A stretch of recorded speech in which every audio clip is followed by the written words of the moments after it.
Madame, Monsieur, bonjour et bienvenue dans la parenthèse. Vous le savez sans nul doute, l'une des phases difficiles à gérer dans l'évolution d'un nouveau-né, c'est bien la dentition. Apparition de petits boutons, petites affections difficiles donc à gérer en tout un moment de moins bien à traverser. Aujourd'hui, Madame Santé nous parle donc de cette période difficile à gérer, non seulement pour les parents, mais aussi pour l'enfant. Mais avant d'avoir un bébé, il faut bien passer à l'acte, n'est-ce pas? En débat ce vendredi, nous parlons des rapports sexuels dans le couple. Mes chroniqueurs mettront leur costume de sexologue de circonstance. Et puis, on n'oublie pas Fierté 229 qui allume ses projecteurs sur une jeune dame de 24 ans, mais à l'éthos social déjà très élogieux. Avec Nicanor, on évoque le street art qu'est le graffiti. Oui, le graffiti, on en parle dans la parenthèse. Et puis, monsieur Lexixport l'a promis, Urbi et Torbi, vendredi, sinon mercredi dernier, avec lui. Il tient sa promesse et nous parlera du saladier d'argent. Madame, monsieur, restez avec nous. Un menu bien achalandé. La parenthèse est ouverte. Et vous le savez, comme toujours, on entame par le show de Pipi, ce père de famille qui fait toujours des misères à sa femme. On suit le show de Pipi.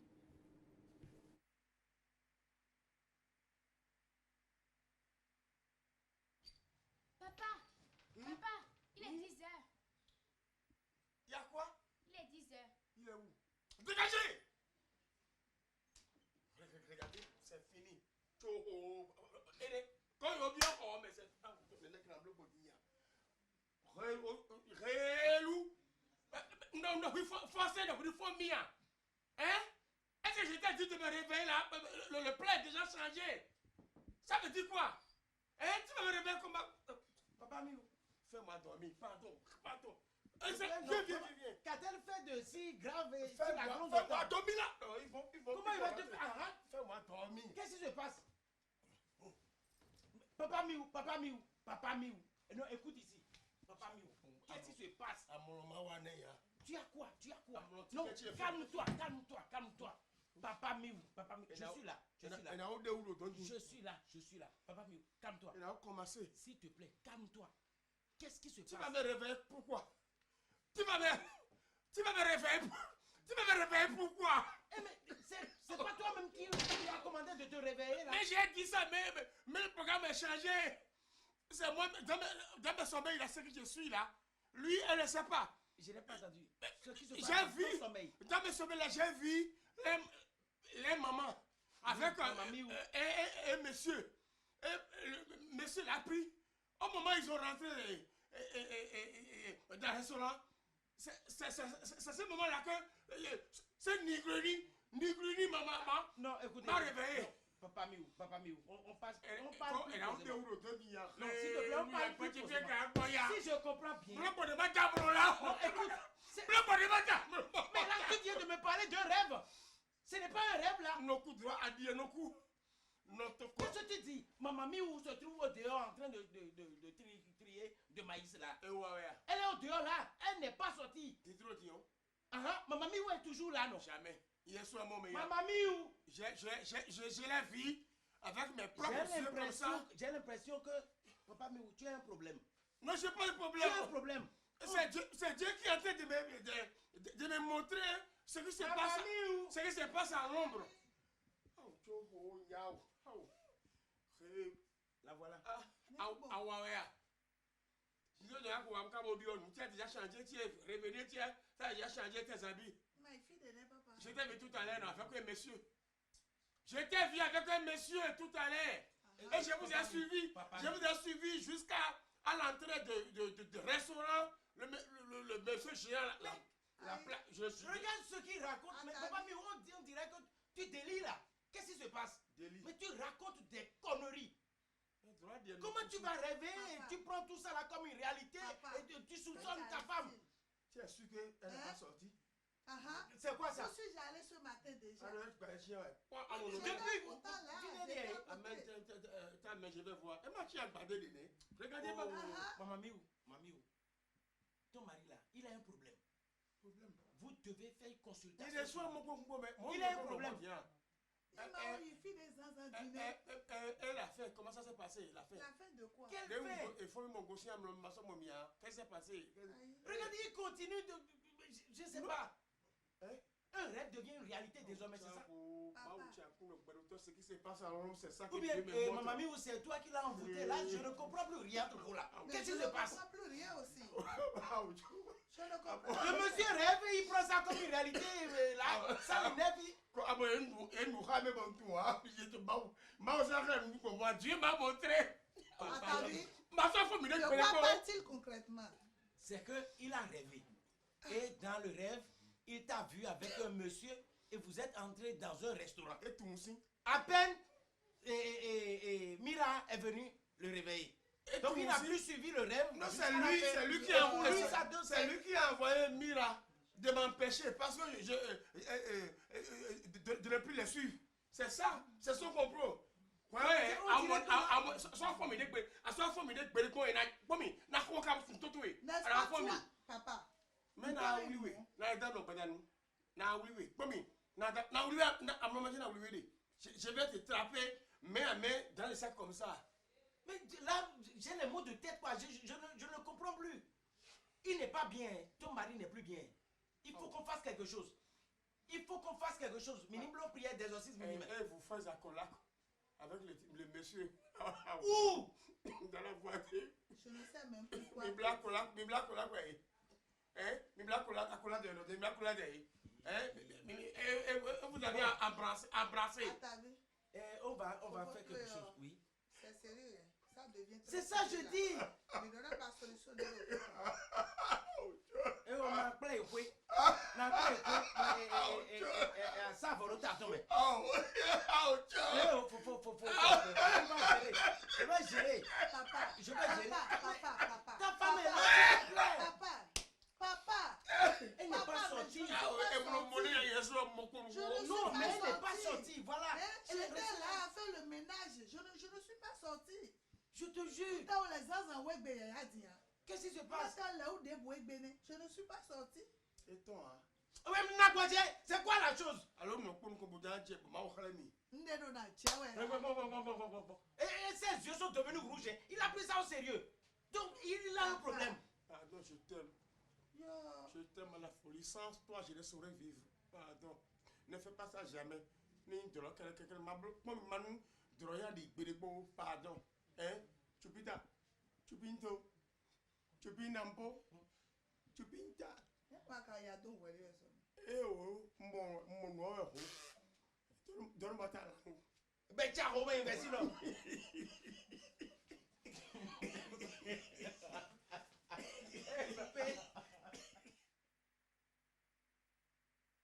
Par des excuses, Pipi Obaro, il nous aura bien fait, sinon il aura fait des misères à sa femme tout au long de cette série de L'homme impudique. Mylène Fanou, bonjour.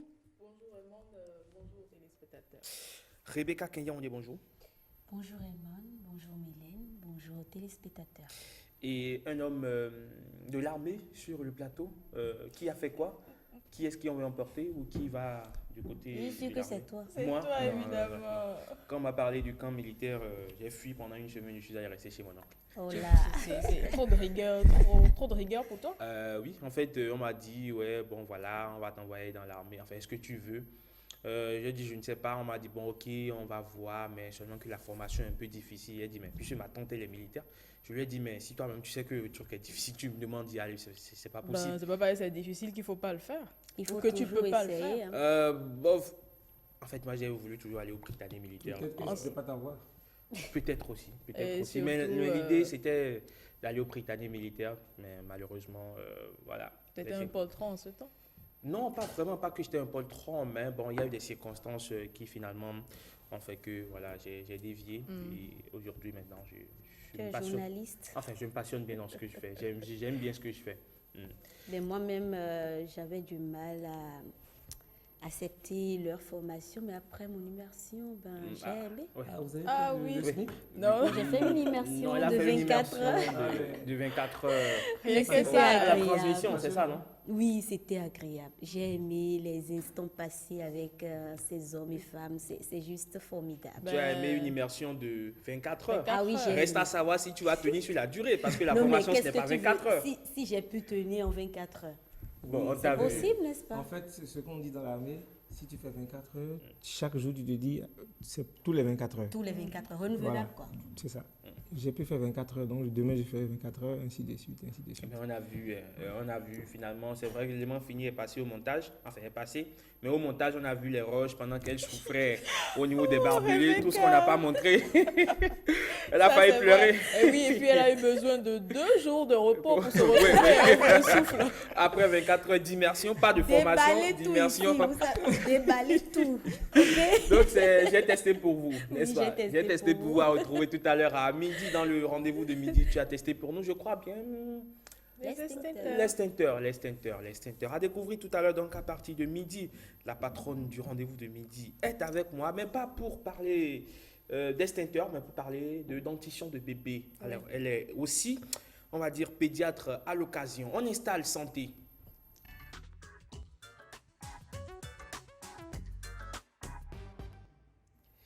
Mylène nous parle de la dentition du nouveau-né. Oui, Hermone, Rebecca, vous le savez, la dentition du bébé chez le nouveau-né est une période assez complexe, assez compliquée, suivie de fièvre et autres. Donc, ce matin, nous sommes avec le lieutenant-colonel Boton Aïtchéou Romuald. Vous êtes pédiatre. Exactement, c'est ça. C'est bien le lieutenant-colonel, hein? Exactement. Ah, médecin D'accord. Je lieutenant-colonel. risque médecin lieutenant-colonel. Voilà. Sinon, Je ne on veux pas va- être puni on à la va la fin. mettre On va t'envoyer au seulement Louvre là-bas. ou- C'est ça. ou elle va rester 2 jours sans dormir. Ah oui, Non, c'est encore mieux. c'est encore mieux. C'est encore mieux. Alors, docteur, qu'est-ce que c'est les poussées dentaires? Alors, bonjour Mylène, bonjour Redbone, bonjour Rebecca. Je suis le médecin lieutenant-colonel Boton Romuald, je suis pédiatre des armées et je suis en poste à l'hôpital d'instruction des armées de Cotonou. Et donc, je vais d'abord planter le décor simplement en disant que les poussées dentaires, c'est la percée en fait de la dent à travers la gencive. Il faut d'abord savoir que en fait, déjà à partir du 2e mois de la grossesse, les ébauches de dents sont déjà en place. Ah oui. Ah oui.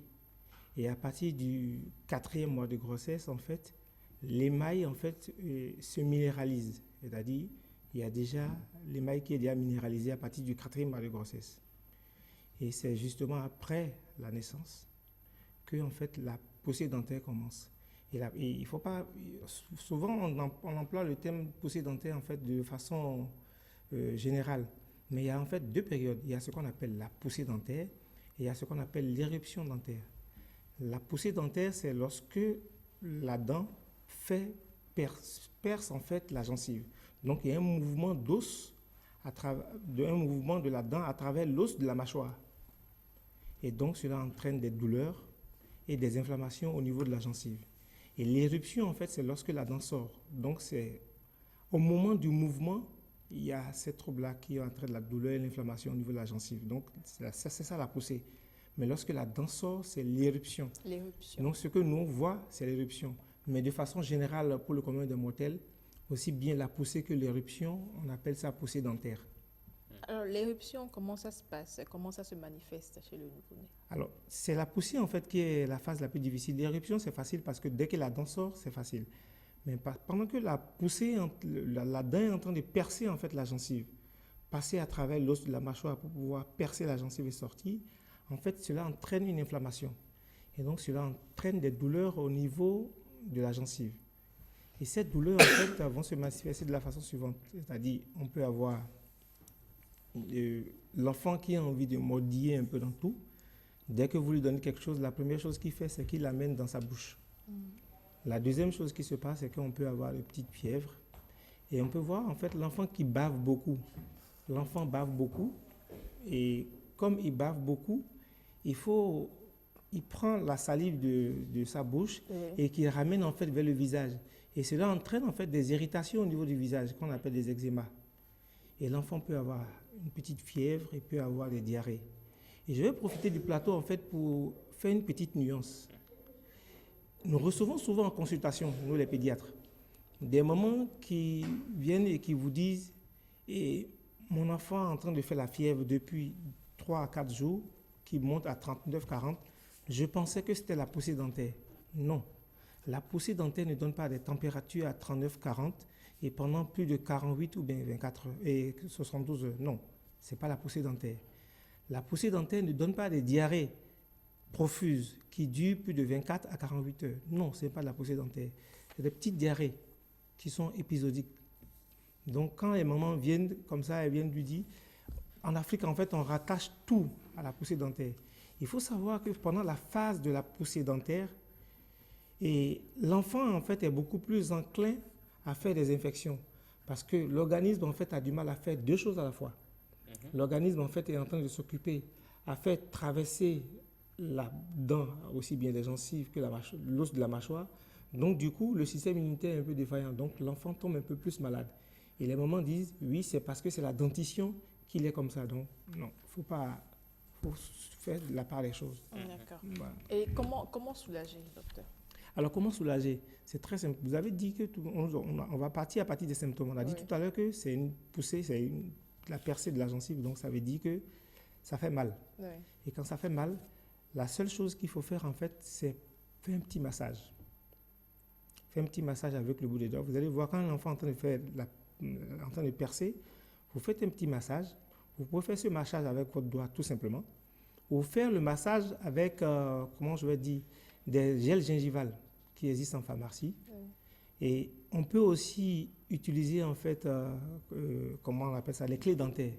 Mais il faut éviter, en fait, les clés dentaires qui contiennent de l'eau. C'est les clés dentaires, en fait, en élastique. Et il faut les réfrigérer, pas au congélateur, au frigidaire.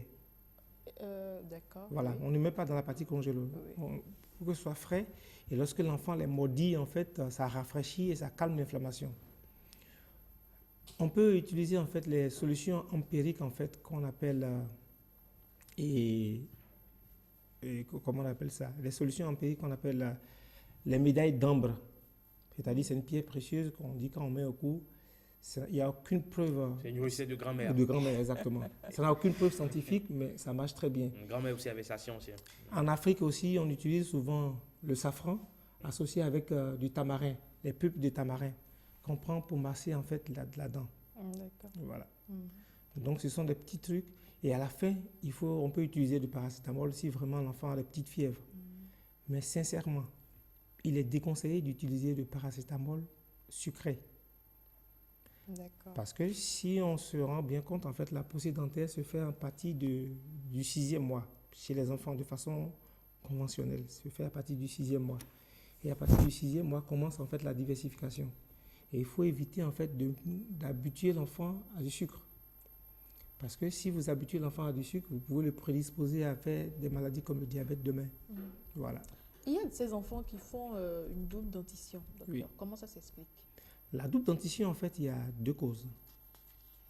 La première cause, c'est dans un premier temps, chez les enfants habituellement, la double dentition, c'est que les dents de lait ne sont pas encore tombées quand les dents définitives commencent en même temps leur sortie. Donc, les 2 dents se retrouvent là. Au même niveau. Au hein, même niveau, oui, Herman, au même tu niveau. t'imagines? Vous imaginez, les dents de lait ne sont pas encore tombées, mais l'autre dent Elle est pousse juste l'autre derrière. juste derrière, voilà. Parce qu'elle c'est déjà le moment où elle veut sortir, donc elle sort. Et pendant ce temps, les dents de lait ne sont pas encore tombées. Est-ce possible que les deux poussent à la fois? Non, c'est pas possible. C'est l'un après l'autre. Et là, ça fait mal, hein? Oui, ça fait encore un peu douloureux. plus mal. Oui. Et c'est pas possible que les deux poussent à la fois parce que, en fait, les dents de lait, en définition, c'est quoi? Les dents de lait, c'est en fait, si on veut être scientifique et anthropologique, la définition des dents de lait, c'est les dents qui poussent en fait pendant la période où l'enfant prend du lait. Et de façon empirique, c'est la période de la naissance jusqu'à l'âge de 5-6 ans. Donc l'allaitement en fait d'un enfant devait durer jusqu'à 5-6 ans. C'est avec l'évolution de la société et les contraintes qu'on a essayé de recadrer un peu pour dire l'allaitement maternel exclusif de 0 à 6 mois. Sinon, c'est pour ça qu'on les appelle les dents de lait. C'est 5-6 ans. Hein. 5-6 ans normalement. C'est pour ça qu'on les appelle justement les dents de lait. 5-6 ans. Oui, 5-6 ans. Allaiter jusqu'à 5-6 ans. ans. C'est ce qui est normalement anthropologique. 5-6 ans. Oui. Ah, c'est Voilà. beaucoup. Oui, c'est pour ça. Lorsque, par exemple, on dit à une femme, tu tètes depuis ton enfant très tôt, non.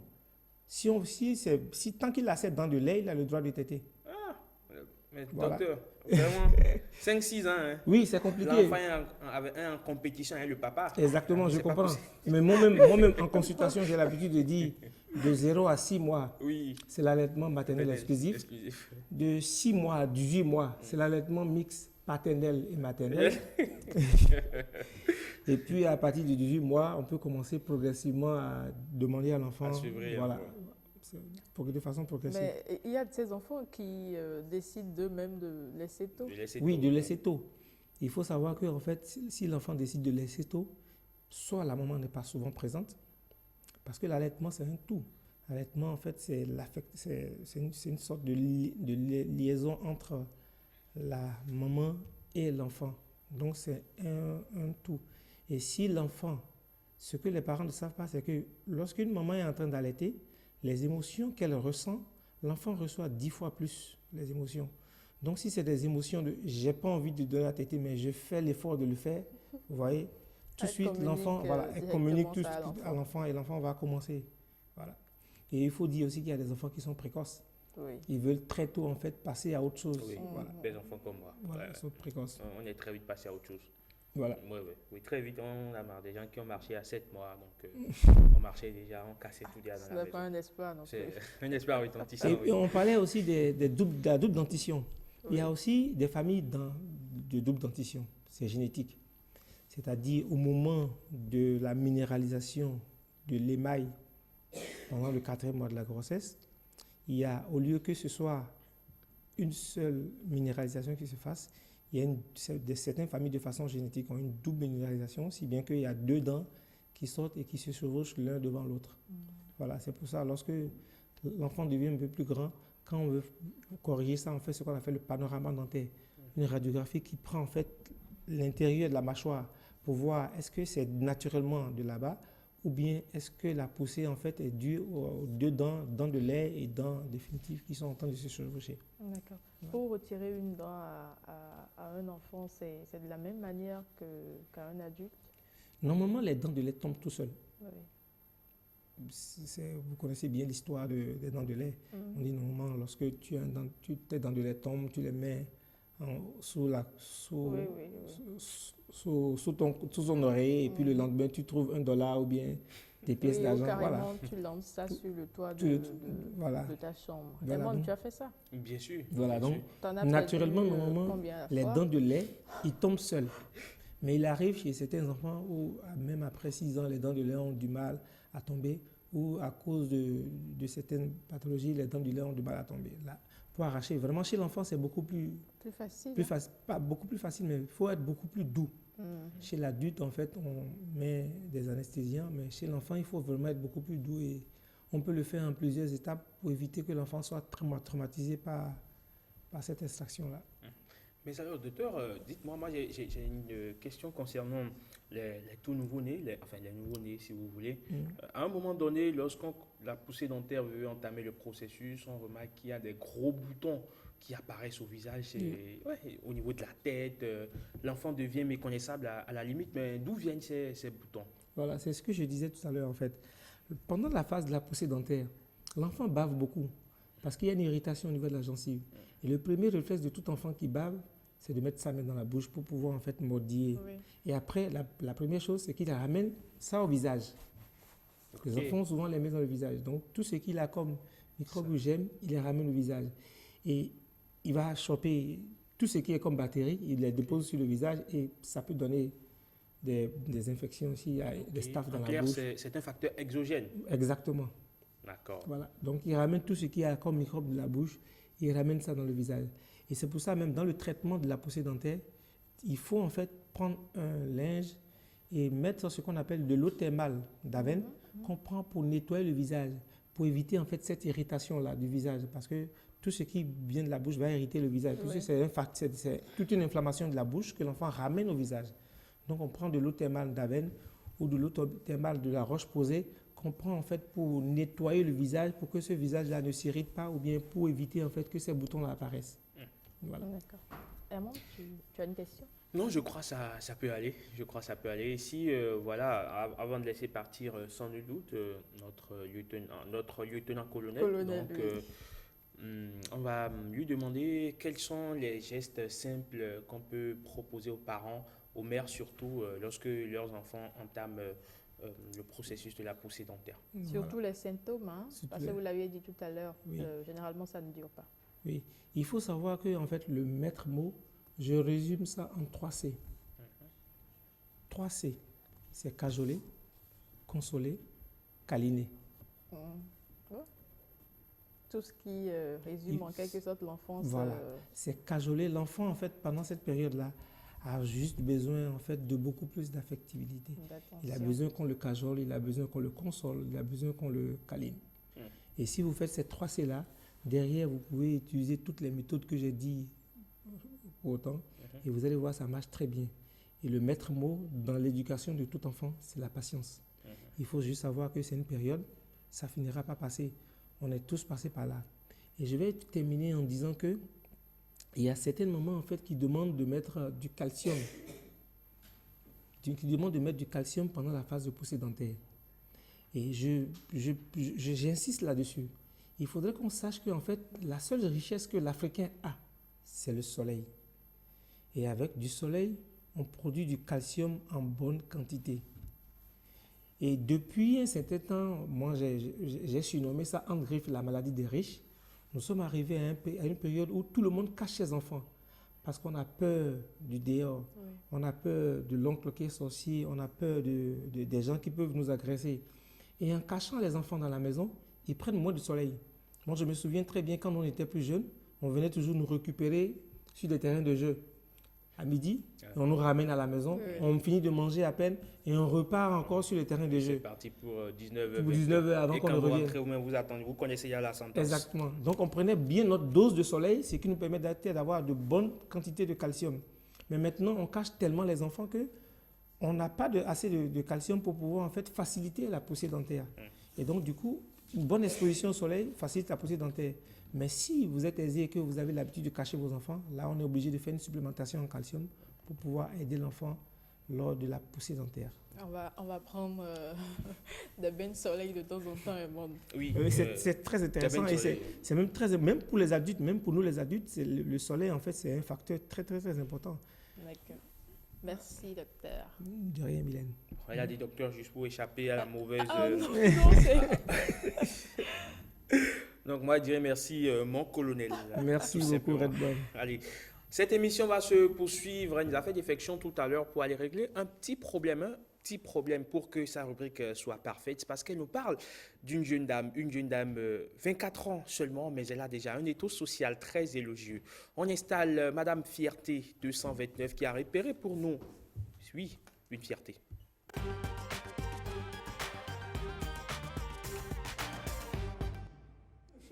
Oui, allez, au revoir, docteur, et bonne suite, bonne journée. Mylène, on se...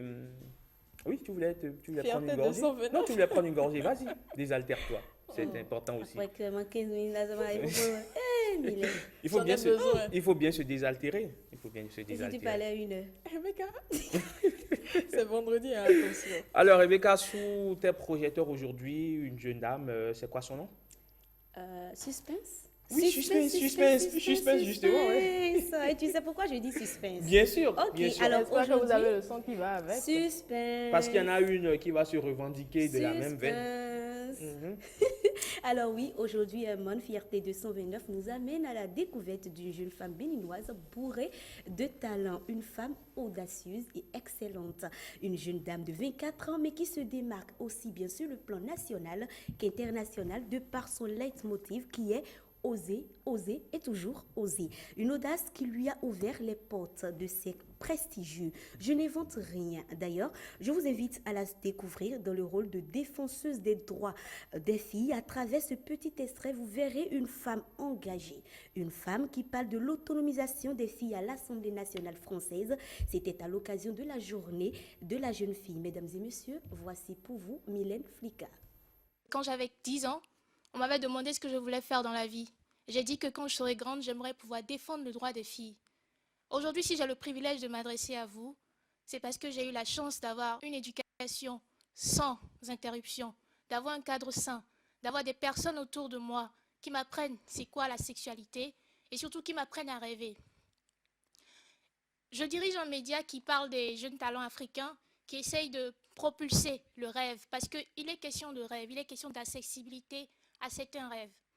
Pour la question de l'éducation, je pense que c'est une clé, effectivement, mais l'autre clé aussi, c'est le rêve. Je peux être mère, je peux être fille, je peux être sœur, mais je peux aussi être présidente de la République, je peux être avocate, je peux être mécanicien. C'est permettre ce rêve-là, mais c'est surtout aussi enlever de la honte de la question sexuelle. Et j'aimerais que tous ici, avec le pouvoir que vous avez, avec la possibilité que vous avez de changer les choses, que vous pensiez à ces filles-là et surtout que vous fassiez le minimum nécessaire pour qu'elles puissent rêver. Merci beaucoup. Oui, il s'agit de rêver, il s'agit de mettre la jeunesse au cœur des décisions, il s'agit surtout de propulser la gente féminine. Et oui, Mylène porte haut le flambeau dans ce domaine. Mais comment en est-elle arrivée là? Quel est son secret? Elle nous en parle, regardez. Bonjour, je suis Mylène Flika, la fondatrice de IRAO qui connecte les talents africains aux opportunités dont ils ont besoin pour vivre de leurs talents. Je suis ce qu'on appellerait une digitale native et en grandissant, j'ai juste découvert que Internet pouvait contribuer à amplifier mes activités, donc à partager mes histoires à un plus grand nombre de personnes, à partager mes convictions, à faire des choses qui transforment la vie des gens au quotidien. Donc pour moi, c'était plus une évidence pour servir mes rêves, donc réaliser mes rêves. Je sais ce que je veux, j'ai des rêves à réaliser et je sais que j'ai en moi la capacité de les réaliser. Je crois en quelque chose de très fort, c'est-à-dire que les jeunes talents africains ont du talent et ce talent-là a de la valeur et que tout le monde a un potentiel à exploiter. Et mon rêve, mon objectif, ma mission, c'est de les aider à vivre de leur talent. Donc c'est tout ce qui conduit ce que je fais, c'est tout ce qui dirige mes activités. Donc mon secret, c'est que je crois en mes rêves et je me bats pour les réaliser et je ne m'arrête pas devant un obstacle qui pourrait m'empêcher en fait de les réaliser. C'est vrai que l'environnement chez nous est très compliqué, surtout pour un jeune qui essaie de se battre pour ses rêves, mais sachez qu'il y a toujours des moyens d'obtenir ce qu'on veut, il y a toujours des moyens, et ces moyens-là se trouvent soit en nous, soit dans l'environnement autour. Donc ne vous arrêtez pas. Chez moi, IRAO, enfin dans notre team IRAO, on a deux mots qui signifient en fait notre mentalité, notre manière de faire les choses, et c'est upper echelon. Donc le conseil que je peux donner à tous les jeunes Africains et à tous les jeunes Béninois, c'est upper echelon. Faites briller votre étoile. De son vrai nom, Fifamé Marie-Madeleine Bonoumi Akrota, elle est née au Bénin en 1996. À 14 ans, elle choisit son pseudonyme Mylène Flika pour se créer un compte Facebook. À 17 ans, elle crée son premier blog qui participe au débat de fond lié à la vie socio-économique et culturelle du Bénin et devient notoire. Elle s'en prend notamment aux atteintes aux droits des femmes ou, par exemple, au fonctionnement de l'administration. Elle effectue des études de diplomatie et relations internationales à l'École nationale d'administration et de magistrature du Bénin, ENAM. À 18 ans, dans le but de répertorier et de raconter les histoires des talents africains, elle crée le média IRAO, qui devient un média panafricain dont le contenu digital inspirant est distribué au moyen d'un site web, d'une web TV et de réseaux sociaux rassemblant une communauté de plus d'1 million de personnes dans le monde. Écrivain, rédacteur en chef, consultante en stratégie digitale, marketing et nouveaux médias, elle conseille des marques. Elle collabore aussi avec des organisations telles que l'UNICEF, le Salon du Livre de Genève pour ne citer que celle-là. Mylène Flika aimerait pouvoir vivre plusieurs vies en une seule. Et oui, dans une de ces vies, elle serait une défenseuse de la cause des femmes. Une vie où elle continuerait à questionner le monde sur des sujets inhérents à l'existence de la femme, que cela plaise ou non, Eman. Bien sûr. Alors, dans une autre vie encore, elle serait à l'initiative de la création de centres éducatifs pour tous. Parce que pour elle, l'éducation, c'est la base de toute chose. Audace, excellence et authenticité, il faut oser suivre le sentier qui fait vibrer votre cœur. Ce sont indéniablement ses principes de vie et c'est le message qu'elle veut faire passer aux générations jeunes et moins jeunes. Merci tout simplement à Mylène Flika. Mylène, c'est pas toi, hein, c'est Mylène Flika. Merci à Mylène Flika. Merci d'être une fierté pour notre 229. Merci de continuer dans ce domaine. Merci. On vous encourage à percer, innover, créer. On vous encourage à aller de l'avant. On vous encourage fortement. Merci, tout simplement. Emma? Les félicitations, les encouragements donc de Rebecca, la patronne de Kertine, Bekina Joy, à l'occasion, voilà, qui envoie ses félicitations à sa collègue blogueuse. Oui, quand même, à 24 ans, Je pense, avec un tel parcours. oui, qu'elle vit plusieurs vies déjà à la fois, puisqu'elle se retrouve dans plusieurs domaines. La littérature, tu sais, tu l'as déjà lu, Mylène Flika? Oui, je l'ai lu dans une nouvelle collective que quelqu'un que tu connais si, donc quelqu'un que tu connais si bien a remporté le prix, je crois, La Tranchée. Oui. La Tranchée, C'est pour donc dire qui qu'elle est écrit l'une des très nouvelles, bien. signée par Ben, je par sais Eve pas. Fanou, qui se trouve être tout simplement la sœur de notre Fanou qui est sur le Ah! plateau. Donc elle a participé à cette nouvelle collective. Oui. Il y a une nouvelle de Mylène Flika là-dedans aussi, oui. Elle est très Et le stylisme, elle est là. Oui, elle est là encore. Elle défend La la mode. jeunesse, la mode, ainsi de suite. Musique, tout. En fait, elle est dans un peu de tout. Hein. Eh bien. Oui. Il Mais faut, on aime quand même son parcours à 24 ans. À 24 ans, oui, c'est un C'est personnage inspirant. Oui, c'est un personnage inspirant. C'est vraiment une fierté. Hein. Et qu'elle continue sur cette lancée surtout. Oui, c'est pas le vivement. moment de baisser les bras, Non, c'est non. maintenant que le plus dur commence, Tout n'est-ce à pas? fait, parce qu'il y a des jeunes qui la suivent, il y a des jeunes filles qui veulent ressembler à Mylène Flika. Donc, Mylène Flika doit continuer par percer. N'est-ce pas? Alors, merci Rebecca. Et celui qui va venir, lui aussi, est une fierté. 229, il a l'art du beau dire surtout. Et surtout, c'est un champion. Il a notamment participé à la Coupe du Monde de Scrabble, un grand Scrabbleur de son état. Lui, c'est qui? Il était dans les coulisses tout à l'heure en train de... Il était tout à l'heure dans les coulisses en train de répéter son speech parce qu'il aime faire tout à la perfection. Et lui, c'est bien sûr, Rebecca l'a dit, Nicanor Kovi, une autre fierté 229.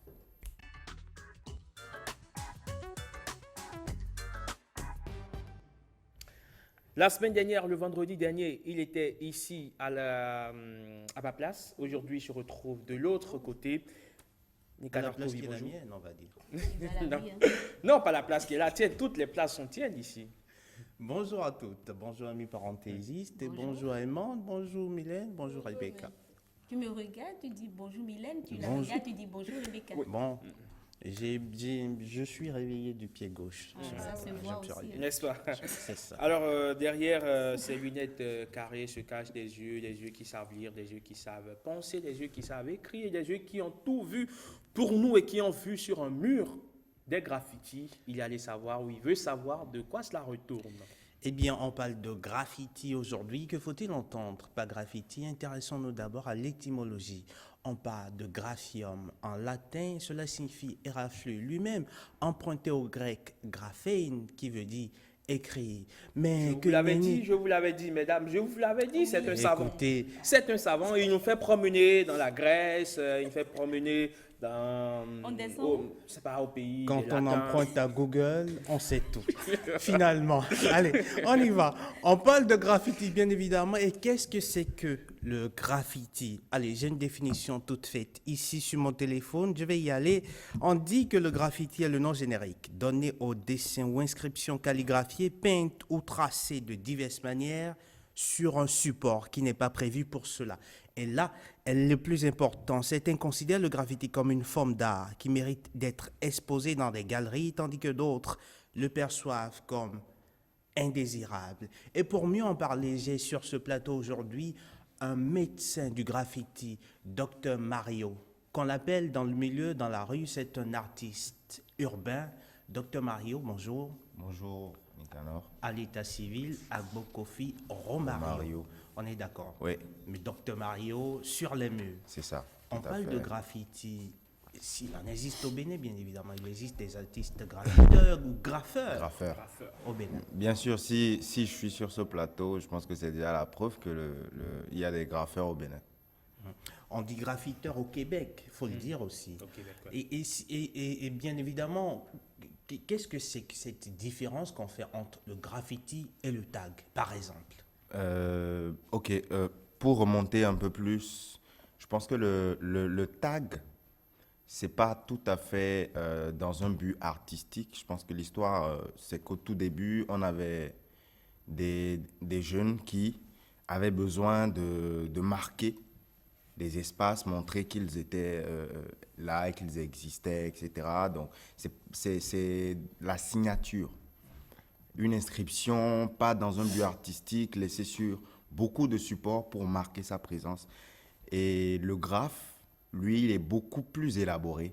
Donc, ça devient artistique, ça devient un concept, un message, ça devient des formes, des couleurs associées, tout ça pour donner une œuvre. Donc, voilà un peu la différence entre les deux. Le graphe et le tag, on parle bien évidemment d'expression artistique, mais pourquoi le graphe est-il autant indésiré dans les espaces urbains? Bon, je vais vous raconter une petite histoire. Oui, on veut savoir. Voilà. Moi, j'aime les histoires. L'histoire raconte. Super. Alors, c'est un jeune à Philadelphie, ça remonte aux années 1960, qui était amoureux d'une jeune femme. Et pour l'impressionner, il a commencé à marquer son nom un peu partout, même dans des endroits improbables.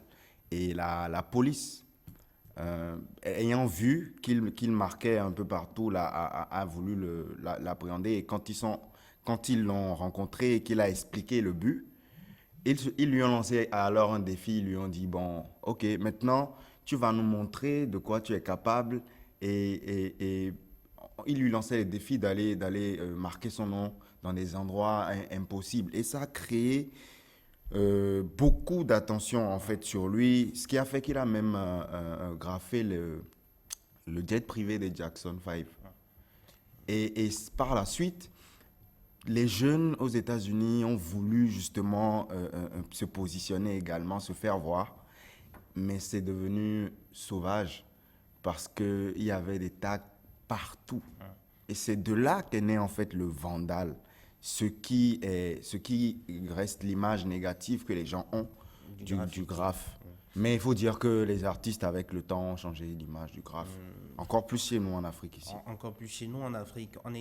Vous avez évoqué tout à l'heure les années 60, années qui correspondent plus ou moins à la naissance de la peinture aérosol et des gros marqueurs. Oui. Quels sont les matériaux? Ce qui me permet de vous demander quels sont les matériaux utilisés généralement par les graffeurs. Les graffeurs utilisent principalement la peinture aérosol, donc les bombes de peinture, les marqueurs, les rouleaux, des pinceaux. C'est-à-dire que le matériel d'un peintre, d'un artiste peintre de base, mais en plus, justement l'aérosol, les marqueurs, ce qu'on appelle encore les Posca et plein d'autres outils qui sont nés comme l'aérographe et j'en passe. Il y en a de plus en plus aujourd'hui en fait. Et au Bénin, justement, la communauté des graffeurs ou des graffiteurs, comme vous voulez, s'organise de plus en plus avec une association qui a même créé un festival Effet Graphe, dont Mario Agbokofi est l'un des membres fondateurs. On regarde ce visuel, puis on revient en parler.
On a pu voir des personnalités, des figures aussi qui sont placées dans Fierté 229 sur ce mur de la place des Martyrs.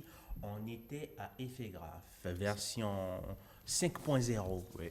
La version 6.0 a eu lieu en 2019-2020, c'est ça? En février 2020. 2020, Et tout à puis, fait. en février 2021, on parlera peut-être des faits graves 7.0. On l'espère bien, on croise les doigts. Alors, qu'est-ce que c'est que cette histoire effet grave? Dites-nous tout. Alors, Effet Grave, c'est une tournée de graffiti qui se déploie dans plusieurs villes du Bénin. C'est une tournée de graffiti organisée par une association une association culturelle à Sarthe, l'association Sénan Street Art, qui est un regroupement de jeunes artistes urbains qui se sont dit qu'ils pouvaient impacter. Donc, l'idée du festival Effet Grave, c'est d'amener le graffiti vers les gens, de montrer aux Béninois le potentiel du graphe et par là même de pouvoir embellir l'espace public, de passer des messages, parce que c'est une tournée à thème. Donc, chaque année, il y a un thème qu'on développe et très souvent, nous orientons nos thèmes par rapport à la réalité de chez nous. Donc, c'est un graffiti béninois. Contextualisé. Voilà, avec une ouverture sur le monde parce que nous invitons les artistes étrangers également qui viennent aussi partager. Il y a des ateliers qui s'organisent par la même occasion et voilà, on fait plusieurs villes au cours de la même édition. Il y a beaucoup d'émulation autour, beaucoup de jeunes qui s'y intéressent. En parlant justement d'émulation, est-ce qu'il vous arrive de former des plus jeunes, d'initier des plus jeunes au graffiti? Oui, bien évidemment. On a même eu, en dehors des faits graves, un mois d'atelier qui s'est déroulé en 2019, en juin 2019, un mois au cours duquel on a formé des jeunes filles exclusivement. Exclusivement Voilà, des filles. Des jeunes filles au graphe. Sinon, généralement, c'est que nous organisons ponctuellement des ateliers où nous initions des jeunes garçons et des jeunes filles au graphe parce que nous nous retrouvons en position de pionniers du graffiti au Bénin. Donc, la mission est de pouvoir transmettre. Et c'est ce que nous essayons de faire à travers ces ateliers. En parlant de jeunes filles, il y a ici une jeune femme qui meurt d'envie de vous poser une question. Bekina.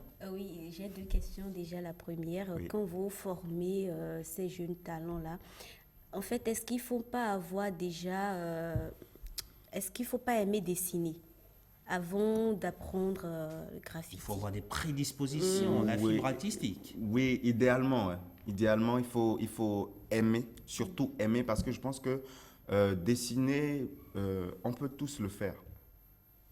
Et il faut aimer pour pouvoir pratiquer longtemps afin d'avoir la main.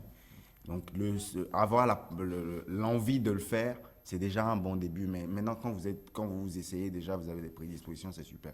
D'accord. Deuxième Parce que question. Le Deuxième graffiti n'est question. pas une Et manière je réclame déjà la main. il n'est pas une manière de revendiquer quelque chose aussi. Bien entendu, je peux vous dire que le graffiti, c'est Internet avant l'heure. C'est l'ancêtre d'Internet parce que le graffiti, c'est je m'exprime et je fais en sorte que ça touche beaucoup de personnes. Au lieu de le faire chez moi sur mon bout de papier, je décide d'aller dans l'espace public, dans la rue, je trouve un mur, je peins. Et moi, je m'en vais, mais ça reste pour tous ceux qui passent. Et si vous voyez où je vais, regardez un peu les réseaux sociaux aujourd'hui, Facebook, c'est un peu ça. Donc, C'est le réseau social 0.1. Voilà. J'ai la main. J'ai pas la main. Non, Mylène avant. Mylène avant. Oui. Enfin, Les le temps- chroniqueurs- le temps d'une chronique. tu Les devais le chroniqueurs mettre sur le avant. plateau. Tu as dit que tout le monde peut dessiner. oui. Pas les non, dessins pas tout le bâtonnés. monde, hein. Bah, Mylène peut dessiner, après, c'est à personne vous n'a bâtonné. d'apprécier C'est pourquoi si j'en parle. c'est à vous d'apprécier si ce que vous avez fait comme dessin, il est beau ou il est plus structuré ou pas. Mais tout le monde peut dessiner. Tout le monde à peut à dessiner. moins que vous n'ayez pas la main.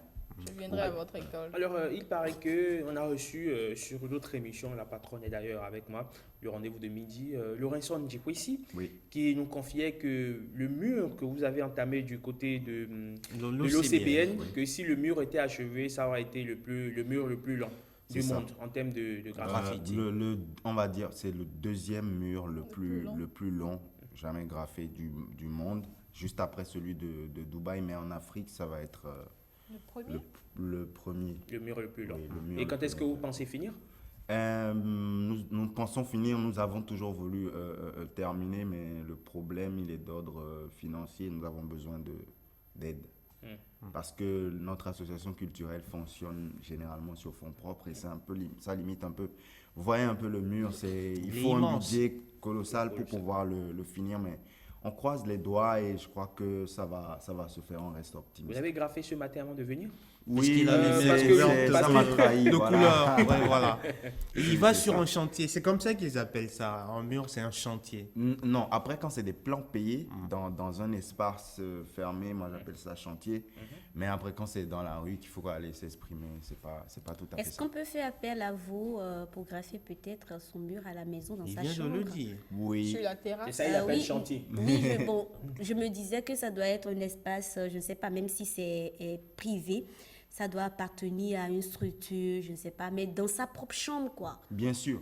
Bien sûr. Je me tape un bon portrait de Herman bon, Amédor dans ma toi, chambre à coucher. C'est Dans ça. ma Et puis, chambre. Le les- narcissisme J'avoue poussé à l'exercer.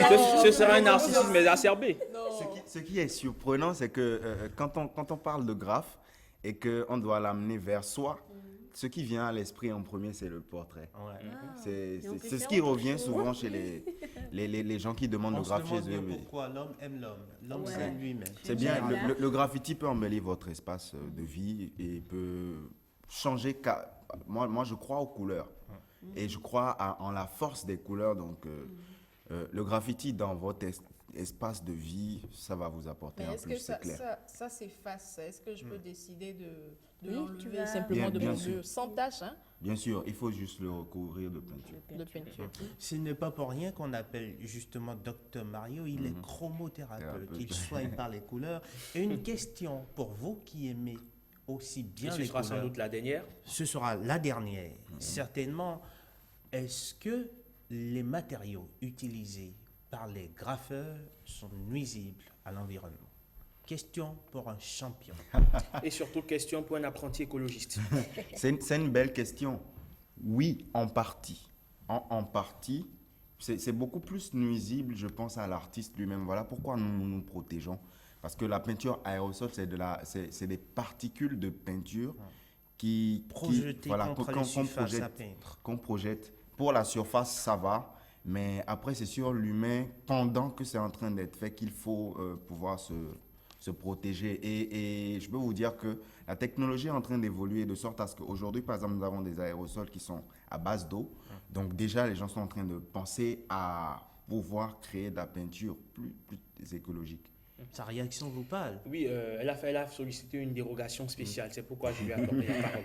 Ça n'a peut-être rien à voir avec les graffitis. On veut bien comprendre, les dreadlocks, c'est la marque déposée des artistes, je comprends pas. Des artistes. Les dreadlocks, ouais.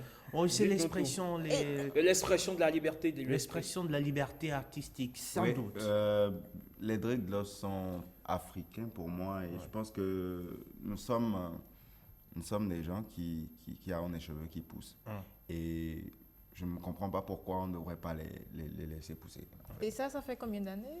Moi, ça fait 4 ans que j'ai des dreads et je peux vous dire que ça n'a vraiment aucun rapport avec l'art que je Mais pratique. comment ça fait? Mais c'est une belle coïncidence. On a Oui, reçu, ça tombe- on ça a reçu tombe Lorenzo, bien. on a reçu Lorenzo, il a les dreadlocks. On a reçu un autre Même le qui fait vendredi dans... dernier. On a reçu un autre qui fait dans... Ah ouais, Il en avait. C'est un débutant, mais c'est Oui, toujours là. aujourd'hui, les dreads sont démocratisés en fait.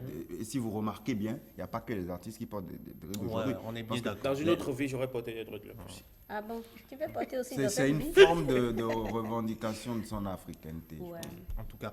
En tout cas, on a été ravis de vous avoir en notre compagnie ce matin. Merci, docteur, d'être passé nous donner votre consultation Merci. chromothérapeutique. Herman, Merci c'était la beaucoup. rubrique Aïdeco. C'était Art et Déco, donc avec Nicanor Kovi. Alors, juste derrière le docteur, on va recevoir quelqu'un. Lui n'a pas les dreadlocks, mais il viendra nous parler d'un sujet tout particulier. Interrogation écrite.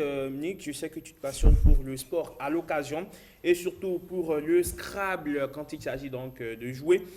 Mais cette question, elle vaut $2000. Allez, 2000 $. Que remportent les vainqueurs de l'US Open? Ou le vainqueur de l'US Open? En tennis En ou- tennis. Ben, l'US Open, attendez, je regarde. Question à $2000. Tu as l'occasion de remporter $2000 ce matin. Ah non, le saladier, c'est pas un saladier, ça. Ben, je vois pas. Tu ne vois pas. Je vois le truc, mais je sais pas comment Et ça pourtant, s'appelle. tu étais presque. C'est le saladier d'argent. Ah. Je serai avec Bruno Swali dans Lexique Sport.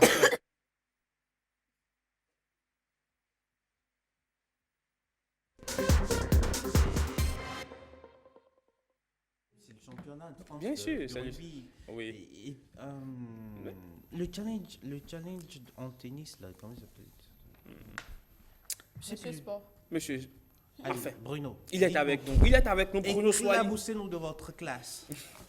Bonjour Herman, bonjour Mylène, bonjour Nicanor.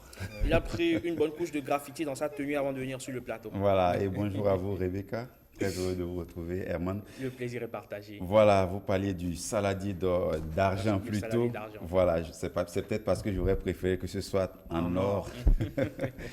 Alors, c'est le saladier. Vous savez, Mylène en a chez elle, Rebecca en a chez elle, mais est-ce que ces saladiers sont convoités? Peut-être pas, sauf quand on a faim. Sauf pas ceux qui elle cuisine. D'accord. Mais il y en a un au monde qui est plus convoité que tous les autres saladiers. Alors, le plus encombrant aussi, peut-être, pourquoi pas, si l'on tient compte des 3 socles sur lesquels il repose désormais. Alors, il faut dire qu'en 1899, Dwight Davis, étudiant à l'université d'Harvard et éminent joueur de tennis à l'époque, a l'idée de créer une compétition de tennis internationale annuelle mettant aux prises, bien entendu, les États-Unis et la Grande-Bretagne. Qui dit compétition, Herman, dit forcément trophée parce qu'il faut récompenser le vainqueur. Et pour récompenser le vainqueur de ce qui s'appelle au départ d'abord l'International Lawn Tennis Challenge, ou défi international de tennis sur gazon qui ne deviendra Coupe Davis qu'en 1945 en hommage à son créateur, donc décédé le 28 novembre 1945. Le jeune homme décide, selon la légende, Herman, d'offrir un bol à punch reçu comme cadeau de mariage et que son épouse ne voulait plus voir chez elle. Alors, plus pragmatiquement, M. Davis aurait passé donc la commande en 1900 exactement à un orfèvre de Boston, Shreve Crump, pour qu'il conçoive un trophée en argent massif. Ce dernier réalise un plateau en argent surmonté d'un saladier d'un poids de près de 7 kg, Herman, plus précisément 6,75 kg et d'une hauteur de 33 cm. À l'époque, il en aurait coûté $1,000 donc à Davis, soit 6 500 francs français. La tradition s'installe alors d'inscrire sur le trophée rendu chaque année à l'équipe victorieuse l'année, le nom des pays participants et le résultat final et la composition des 2 équipes finalistes, bien entendu, une tradition qui oblige en 1932 à repenser d'ailleurs le trophée puisqu'à un moment donné, il n'y avait plus assez de place pour continuer par écrire le nom des affiches de finale. Alors le saladier est donc conservé, mais le plateau est remplacé par un socle d'une trentaine de centimètres sur lequel sont fixées les plaques en argent, une par année bien entendu selon les vainqueurs. Alors, dans les années 70, un deuxième socle est ajouté, Herman. Aujourd'hui, le trophée compte 3 socles sur lesquels repose bien entendu le saladier d'argent. Alors, ça c'est une version, mais Herman, si tout le monde s'accorde sur l'origine du nom, celle de saladier pose donc un peu plus de soucis si on est tous d'accord sur l'origine du nom donné à la compétition. Alors pour certains, Davis Dwight se serait servi d'un cadeau de mariage offert à son épouse dont elle voulait à tout prix se débarrasser. Donc vous comprenez que l'origine de ce trophée serait bien entendu un cadeau de mariage, je dirais rejeté, que l'épouse de Davis Dwight, je ne sais pas pourquoi elle a fait, aurait rejeté. Elle n'a pas voulu de ce cadeau-là qui avait une forme de saladier. Cadeau assez original quand même parce qu'on serait loin de penser qu'un homme offrirait un tel cadeau à une femme. Alors pour d'autres, il l'aurait commandé chez un joaillier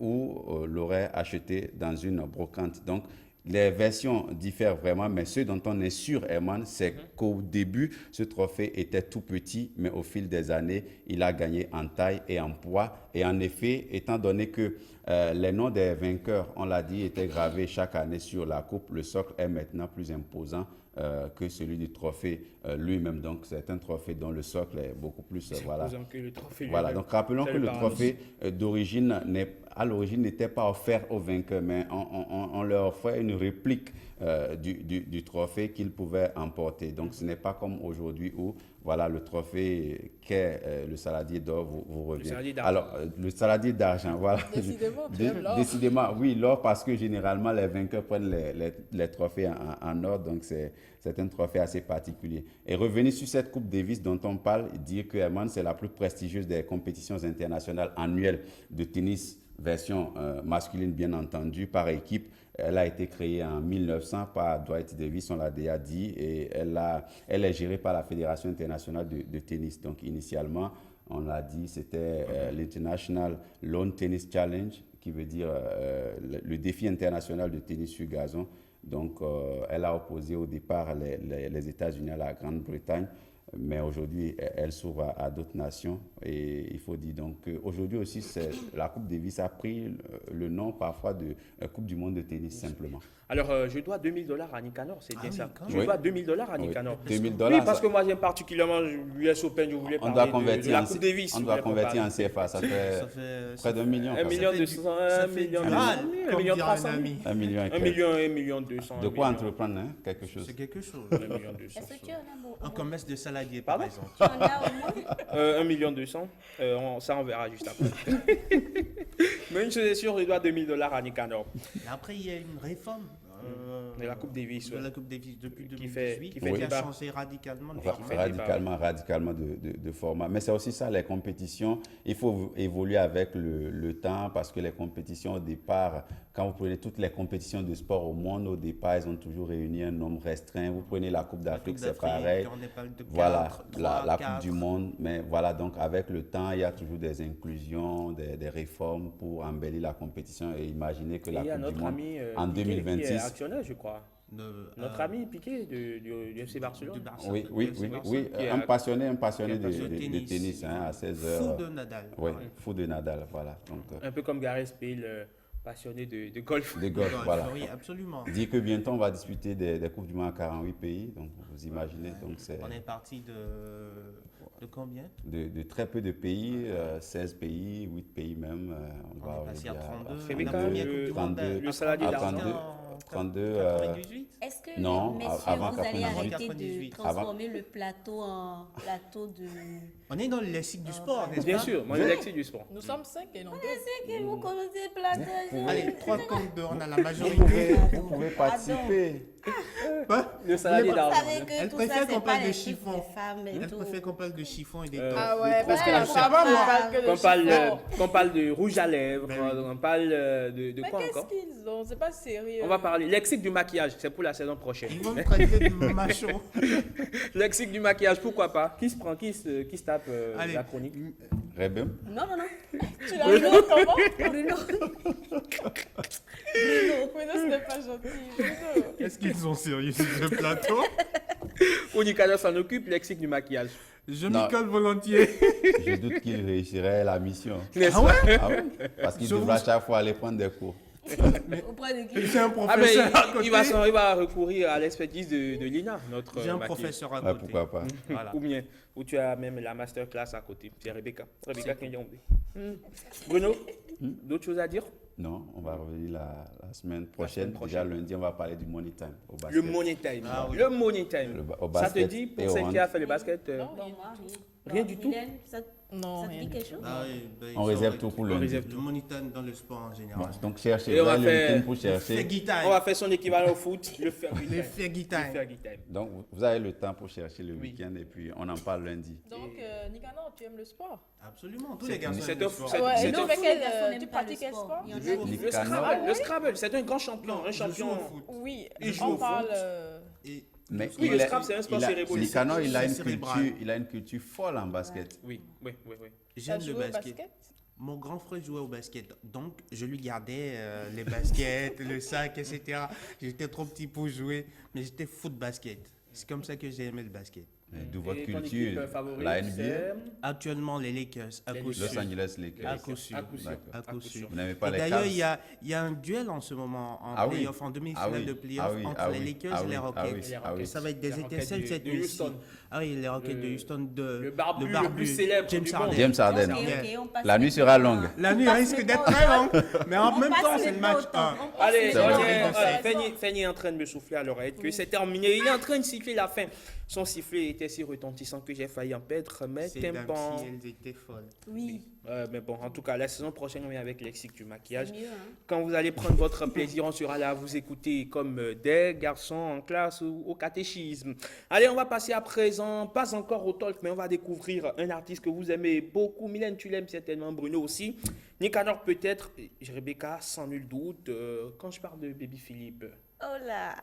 Baby Philippe, tu l'aimes? Ah ouais, j'aime beaucoup ces chansons. Ouais. N'est-ce pas? Mylène, Pas trop? mitigé. Bruno? Non, mais côté musique. C'est vrai que je suis pas trop Bon, musique. Bruno, lui n'est pas Je musique. suis pas trop Nicanor, musique. Bah, écoutez, c'est un artiste contemporain, il marque son temps. Donc, n'est-ce qu'on pas? aime sa Admiratif de musique, son talent. qu'on aime sa musique ou Ou pas, pas. on est bien obligé de reconnaître suis que le d'accord. garçon, ben, Il fait du- N'est-ce pas? il marque son époque. En tout cas, voilà quelqu'un qui est parti de d'arrangeur pour devenir Ouais. lui-même musicien. Ouais. Et c'est un travail d'orfèvre qu'il a pas. Il lance son album très prochainement. Son prochain album, ce sera le 19 septembre. Mais avant, il a accordé une interview exclusive à La Parenthèse. La Parenthèse, donc, qui prend pour vous en interview exclusive Baby Philippe depuis les bords de la lagune ébriée. Bonjour chers tous, on the trackman. Alors, Baby Philippe est artiste, musicien et donc a plusieurs cordes à son arc. Vous avez connu Baby Philippe en tant que guitariste, en tant qu'arrangeur, en tant que chanteur, producteur, et bien c'est tout ça. Ben, le sentiment que j'ai pour avoir contribué au succès de plusieurs artistes, c'est, moi je dirais que c'est la grâce de Dieu et c'est la preuve d'une détermination et d'un travail acharné par envie de rester toujours au top, par envie de créer de nouvelles sonorités, voilà quoi. Cet album représente le résumé de ces 10 années que j'ai passées sur scène, voilà. Donc 10 années entre succès, gloire, tristesse, joie, et voilà, ça résume tout cela dans cet album-là. D'un titre comme Copé décalé, d'un titre comme Judas, effectivement, c'est le contenu en fait est tiré de ce que l'on vit au quotidien, de ce que j'ai vécu en partie. Et donc, forcément, à 90%, les histoires qui y sont racontées me concernent. Et puis, il y a d'autres histoires dans lesquelles je fais juste le narrateur. Dans cet album, à mes côtés, on retrouvera pas mal d'artistes, dont féminins, masculins, de différents genres musicaux que moi, et aussi dans le même genre musical. Je vais vous laisser découvrir, mais la chose que vous devez savoir, c'est qu'on a un peu surfé sur beaucoup de rythmes africains, et c'est ça pour moi l'essentiel. Prôner les valeurs de l'Afrique. Pour tous les mélomanes béninois qui adorent ma musique, sachez que moi, c'est vous que j'adore, c'est vous que j'aime, et ça me ferait très plaisir de revenir célébrer ces 10 ans de scène-là, sur plusieurs scènes avec vous. Mais pour cela, il faudrait être à jour, il faudra consommer cet album On The Track qui sortira ce 19 septembre à partir de 0h01 sur toutes les plateformes digitales, y compris sur cette télé. Je remercie l'ORTB pour cette tribune, pour parler de mon album évidemment, et j'invite tout le monde, toute l'Afrique à suivre, parenthèse sur ORTB, on ensemble, On The Track. Baby Philippe, donc, qui fait un coucou à toute l'équipe de La Parenthèse. Donc, Mylène, tu prends ta part, Nicanor aussi prend la sienne, Rebecca aussi, tout autant.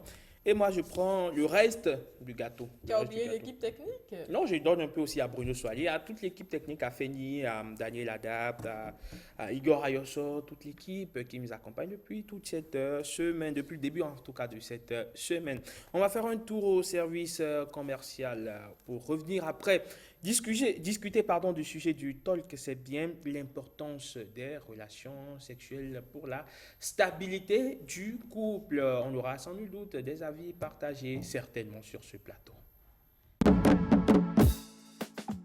le souci de faciliter aux agents publics en service dans les divers ministères la formalisation de leurs demandes d'actes de naissance sécurisées, de certificats d'identification personnelle et de cartes nationales d'identité biométrique. Le gestionnaire mandataire de l'Agence nationale d'identification des personnes informe les agents de l'État que des équipes d'appui se rapprocheront de leur ministère sur la base d'un calendrier précis. Dans l'esprit de prévention contre le Covid-19, il est demandé au personnel des administrations concernées de respecter scrupuleusement les mesures requises pour un bon déroulement de cet appui. Notez bien, le calendrier détaillé est en diffusion sur la radiodiffusion nationale. Avec l'ANIP, le droit à une identité juridique est garanti. Le gestionnaire mandataire de l'ANIP, Cyril Goubedji. Vous êtes chez vous et vos déplacements sont limités? Pas de souci. Commandez à distance via WhatsApp ou mail les prestations de l'ORTB. Où que vous soyez, faites diffuser vos spots publicitaires, vos communiqués, nécrologie et toute autre prestation en toute quiétude. 69 70 55 55, appel ou WhatsApp, disponible 7 jours sur 7. La direction des relations publiques, de loin, si proche de vous.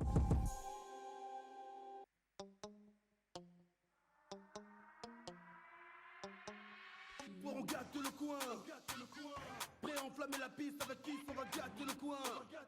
Hey, je mets préservatif, kiss, le party est lancé, les meufs sont chaudes, toujours protégés, kiss bien le show, sourire de vainqueur, un regard protecteur, kiss toujours à...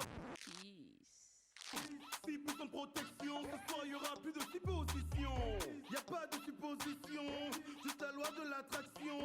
Ce soir on est classé, fâché, glacé, kiss, toujours protégé. Kiss, toujours avec moi. Toujours sexy, toujours protégé.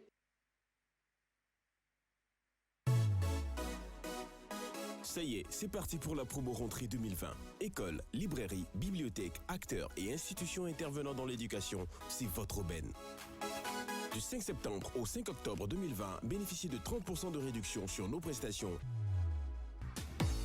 Infoline 69 70 55 55. Promo rentrée 2020, c'est maintenant ou jamais.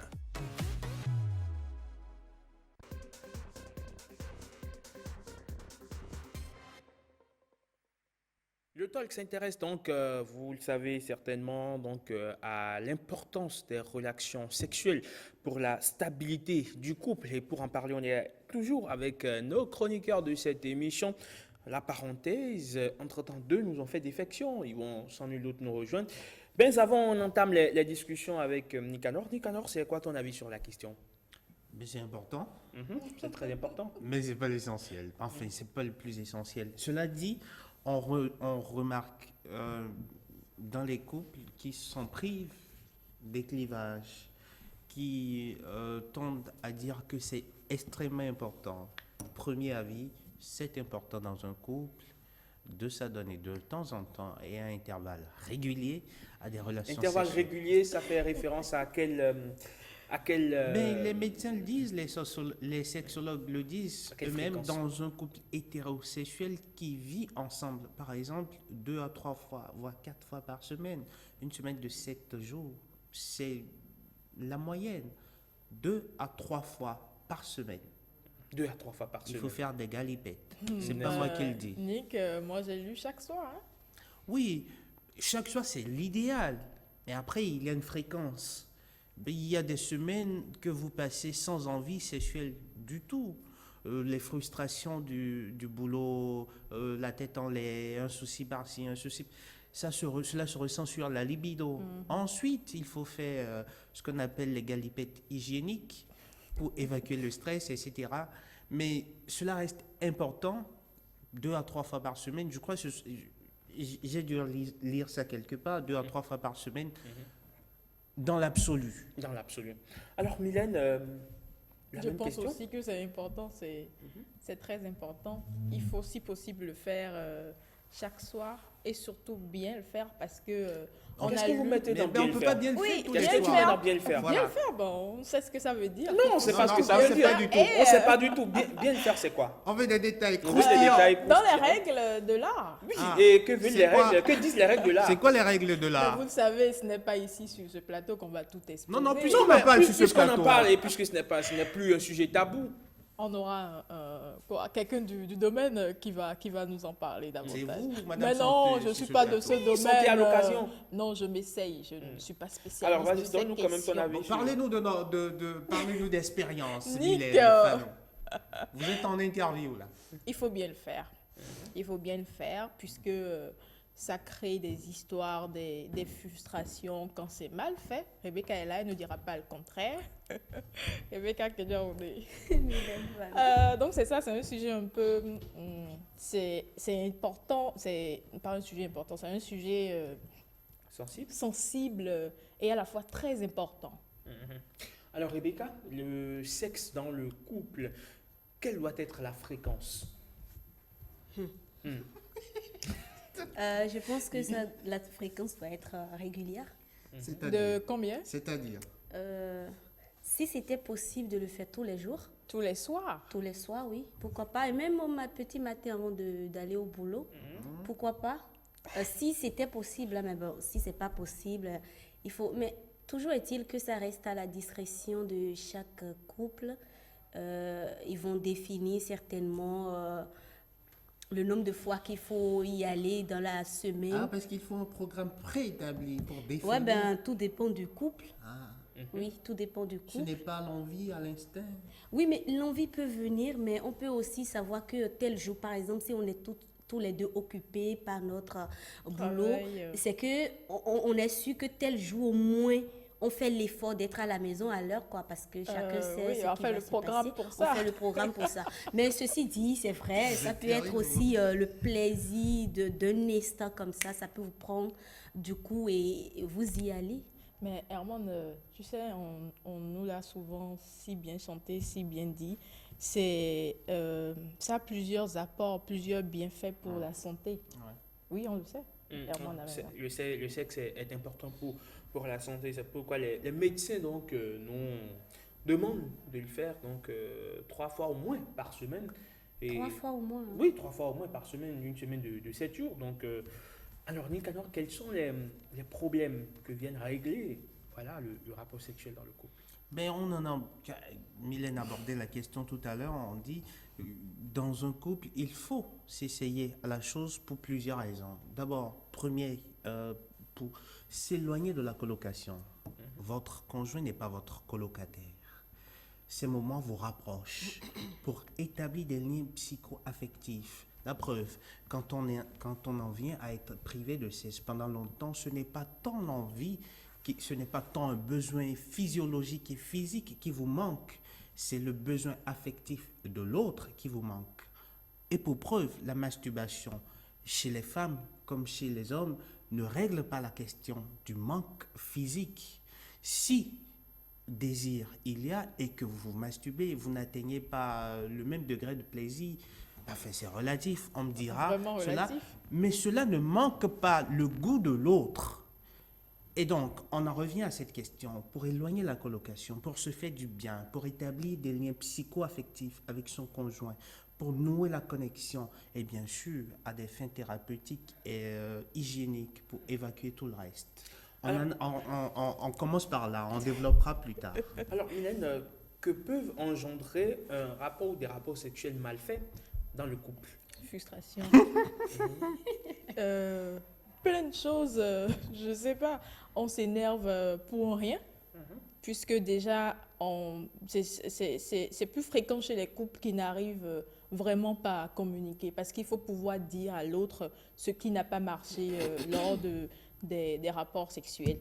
Et Nicanor l'a dit, ça rapproche.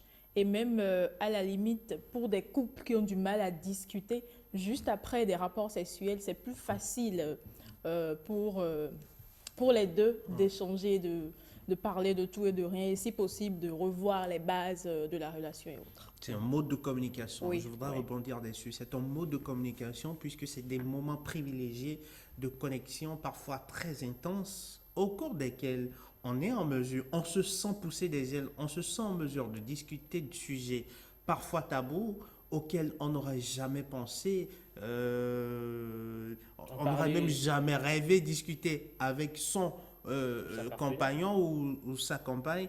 Mais pendant ces temps-là, juste après, l'instant privilégié, c'est... On a tendance à avoir totalement confiance en Et celui où qu'on a la juste phrase, à côté. la phrase fétiche, c'est « éteins d'abord la lumière ». On en revient encore une fois. Et je pense d'ailleurs que Rebecca va nous en parler. C'est Non, un mais- acte hautement spirituel. Rebecca. On va ouvrir le volet spirituel, mais avant, on se penche, oui, sur les situations éventuelles qui viennent régler un rapport, enfin sinon, que peuvent engendrer un rapport sexuel mal fait dans le couple. Ben, déjà, Mylène a commencé par l'évoquer, un rapport sexuel mal fait dans un couple. C'est déjà la séparation du couple. Qui se dessine, un début de séparation qui se dessine. Parce que, vous savez, la femme, elle aime être fidèle, en fait. La femme Expliquez-nous la n'aime femme. pas aller voir ailleurs. L'homme La aime femme- aller voir ailleurs. On, en n'a fait. pas, on tente de comprendre la femme depuis 2 millénaires. Et puis d'un coup, apparaît Rebecca Kenza. Qui vous éclaire. Oh, pardon, non. En fait, ce que je veux dire, c'est que quand la femme est dans une relation, quand la femme est mariée, et vit sous le toit de quelqu'un, c'est même pas bien dans notre société qu'elle aille voir ailleurs. Et donc, du coup, on demande plus à l'homme. Il faut que l'homme arrive quand même à satisfaire ses besoins physiques, ses besoins physiologiques. Du coup, quand l'homme n'arrive pas à satisfaire, n'arrive pas à accomplir voilà, son devoir conjugal, ça pose un problème. Et surtout que nous sommes dans une société où on n'arrive pas à le dire. Le sexe demeure un sujet tabou. Et quand on veut en parler, on a honte d'en parler, même avec son partenaire. Donc, quand il n'est pas bon, quand il ne... Quand la performance est mitigée. Voilà, quand il ne donne pas le meilleur de lui-même pour satisfaire sa femme, on n'arrive pas à le dire, mais il faut le dire en fait, parce que quand vous ne le dites pas, c'est là où le bas blesse, c'est là où ça commence par dégrader un tout petit peu. À cause du manque de sexe dans une relation, une femme peut demander le divorce. Pas que ça, surtout l'affection. L'affection. C'est-à-dire que la femme même peut aller voir ailleurs plus tard parce qu'elle se restée là pendant des années peut-être et à garder, à tout encaisser en elle sans pour autant s'ouvrir, le dire à son partenaire. Et donc du coup, à un moment donné, elle s'explose ou peut-être à un moment donné, il y a un monsieur là qui... dans le quartier, à chaque fois, lui fait des yeux, tout. Et puis, elle se dit, bon, non, je ne vais pas le faire. Ben, on dit tous qu'on ne va pas le faire. Et puis, à un moment donné, ça passe. Elle se laisse aller. Un peu comme une défense à l'italienne qui finit par craquer sous la pression des attaquants. Et on l'a dit, il y a de ces couples qui arrivent à communiquer et d'autres qui n'y arrivent vraiment pas. Je pense qu'il faut surtout que le conjoint, celui qu'on a en face, celui avec qui on a décidé d'être... puisse être humble pour pouvoir accepter les remarques de l'autre. Parce que la plupart du temps, Rebecca, l'ego de l'homme fait que même quand la femme a envie de communiquer, ou même quand elle en parle, l'homme, puisqu'il est de nature, vous voyez, non? On ne voit rien. Vous voyez. Il est de nature.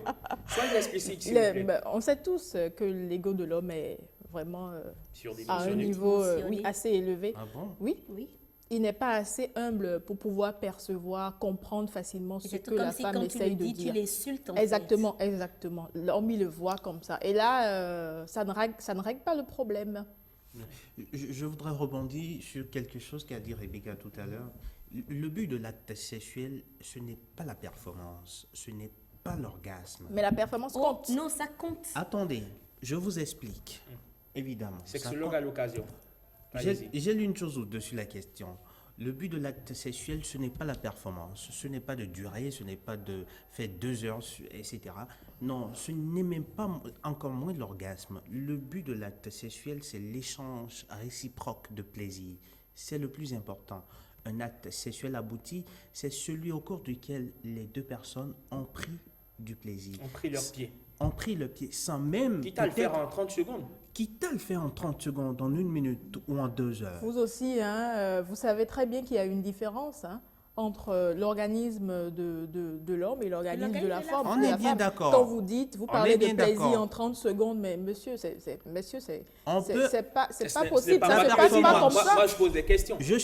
Alors, je l'assume complètement, mais la performance dont on parle, ce n'est pas de fait. La femme peut très bien prendre son plaisir en 10 minutes, si cela a été précédé de choses que vous savez dans les règles de l'art, comme vous dites bien.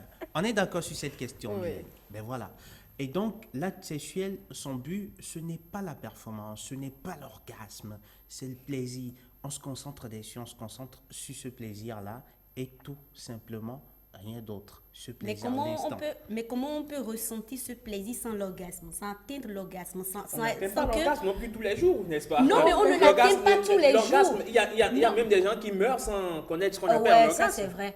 Eman, on ne l'atteint pas tous les jours, mais quand même souffler du la fait satisfaction. La satisfaction de temps en temps, on n'ira pas jouer match nul tout le temps. Hein. Non, mais il faut que de temps en temps on marque. Ça c'est le punchline du jour. On n'ira pas jouer match nul tout le temps. Il faut que de temps en temps, quelqu'un remporte quand même la victoire. Attendez, on va pas dire chaque jour, on fait, ok, je n'atteins pas l'orgasme, c'est quoi? Je n'atteins pas le plaisir, je ne ressens pas le plaisir. Je ne ressens pas le plaisir, j'accepte lundi, du lundi au lundi, non, c'est pas possible. Mais au fond, Rebecca, je pense qu'il y a un certain plaisir, rien qu'à être dans les bras de l'être aimé plutôt, rien qu'à discuter Après, avec après l'être aimé. on demande bien évidemment un effort aussi aux hommes et à la femme de temps en temps amener ces dames à grimper au rideau. On est d'accord avec attendez. Sur ce point. Peut-être qu'on viendra, je ne sais pas, Emmanuel va poser la question peut-être. Quelle question? Vas-y. L'aspect qu'il est en train d'aborder. Vous savez, dans une relation, c'est aussi ça. Les femmes aussi, elles sont timides. Oui, elles sont timides. Dites ce que vous voulez, mesdames. Arrêtons. Okay? Donc en clair pour vous, c'est que parfois c'est pas que l'homme qui ne donne pas le meilleur de lui-même. Il y a aussi la femme qui ne donne pas, la femme qui est timide. Vous imaginez, la femme se dit, et puis quand par exemple l'homme vient à la maison, lui dit, ben chérie, on va tester aujourd'hui, on va... Quelle position? Mais la femme, elle se dit, non, mais tu as amené ça d'où? Donc certainement tu as vu ça chez une femme. C'est genre de raisonnement, quoi. Voilà. Tu as vu ça on fait la chez brouette quelqu'un. chinoise. Oui, aujourd'hui, on fait roquette militaire. La position marteau-piqueur. Position lance-roquette. Vraiment, on devient un peu plus sérieux sur ce point. Donc, non, il faut quand même que les femmes, on arrête. On arrête d'être timide face à cet acte-là qui est hautement spirituel. Oui. Elle en vient. Hautement spirituel, parce que même la Bible l'a signé. Déclarer, il le faut. Dans une relation, il faut le sexe, il faut que la femme donne le meilleur d'elle-même, il faut que... Mais qu'est-ce que vous faites? Non, mais il y a Daniel là qui me souffle dans mes oreilles que si moi je ne connais que la position marteau-piqueur. En fait, c'est parce que ça me fait rire en fait. Le nom de la position, donc tu as ta réponse Daniel, c'est parce que ça me fait rire. La position marteau-piqueur ou la position missionnaire, comme si on allait faire une évangélisation. Voilà, c'était soit dit en passant. On revient donc dans le débat. C'est vrai qu'on aimerait avoir quand même Bruno Soilly sur la question parce qu'il a quand même un avis plutôt intéressant, oui. Mais malheureusement, on n'aura pas aujourd'hui Bruno Soilly parce qu'il ne se sent pas très bien. C'est aussi ça, aussi les aléas du direct qu'il faut gérer. Rebecca, oui, tu disais? Je disais quoi déjà? Non, je parlais des femmes de l'acte hautement spirituel. Et je disais aussi que l'acte sexuel, c'est un acte hautement spirituel. Quand c'est fait dans les bonnes conditions, et quand je parle des bonnes conditions, c'est qu'il faut être marié l'un à l'autre. Il faut... Oui, c'est ce que moi j'appelle hautement spirituel, parce que quand vous le faites, je vais dire, quand vous forniquez, ben Dieu ne regarde pas trop non plus, hein. Oui, Dieu n'est pas chacun témoin de y la va en conviction. fonction de ses croyances, hein, Rebecca. Bon, Absolument. oui, d'accord. Et Si puis vous on voulez. est dans un état laïque, et quand vous citez la Bible, vous citez à côté peut-être le Coran. Mais tu vas le- citer le Coran, le peut-être Mylène va Coran, le citer, Talmud, je sais pas, le... Alors, Ou même, messieurs, dames, dites-moi aujourd'hui, est-ce que, on va dire le rapport sexuel dans le couple, quand on n'en arrive pas véritablement, on en arrive à un moment où les partenaires, ou l'un ou l'autre des partenaires est débordé, et la conversation, la communication dans le couple est défaillante, à qui il faut s'en référer? Mais il y a des spécialistes de la question, bien évidemment. Votre vie sexuelle, Il en vous ne la existe au confiez... Bénin? Oui, il en existe. Votre vie sexuelle, vous ne la confiez pas à n'importe qui. Les témoins privilégiés de votre vie sexuelle, c'est encore vous et votre partenaire. Et quand cela ne va plus du tout, référez-vous à un spécialiste. Il y a des sexologues, il y a des thérapeutes qui accompagnent les couples. Alors, ces questions-là paraissent tabous ici, sous nos cieux, mais c'est important puisque ça régule la vie finalement. C'est des motifs de séparation de beaucoup de couples. Et même ici, ce n'est pas que des réalités de blanc, ça. Alors, il y a aujourd'hui, on va se pencher sur un autre aspect de la question. Il y a aujourd'hui qu'on prône le sexe pas avant le mariage. Le sexe rien que dans le mariage. Est-ce que cela résout quand même le problème? Parce que deux personnes qui n'ont peut-être, comme on le dit souvent, quand on est athlète, avant d'être performant, il faut les séances d'entraînement. Et lorsque vous arrivez à la compétition, c'est-à-dire qui est finalement le couple, et que vous n'avez pas eu d'entraînement préalable, est-ce que vous serez performant? Comment est-ce que vous vous éduquez au sexe? Donc, Mylène, je te fais la question. On peut toujours s'éduquer en étant ensemble, en étant déjà mariés. Il faut juste pouvoir être patient déjà envers soi-même, puis envers l'autre. Rebecca, le sexe avant le mariage. Pardon, pas de sexe avant le mariage. Oui, je suis pour. Tu es pour? Pas de sexe avant le mariage. Pourquoi? Parce que déjà, je le disais, quand vous allez au sexe, c'est deux univers qui sont ensemble, c'est spirituel. Vous vous mélangez l'un à l'autre, vous vivez un instant particulier et c'est pas bien de le faire hors mariage parce que quand vous le faites hors mariage, bon, j'irai un peu spirituel, vous avez déjà dit que nous sommes dans un pays laïque. Mais vas-y, c'est ton avis. On ne parle pas de religion, on fait la différence. Oui. Bon, je vais parler de religion. Vas-y. Okay. D'accord. Je vais parler de religion. Vous savez, il y a des religions qui interdisent le sexe avant le mariage tout simplement parce que il peut avoir des instants où des esprits communiquent. Déjà que le sexe, quand vous êtes en relation sexuelle avec quelqu'un, quand vous êtes en intimité avec quelqu'un, c'est déjà au-delà d'un acte physiologique, c'est un acte spirituel. Voilà, c'est un échange d'esprit.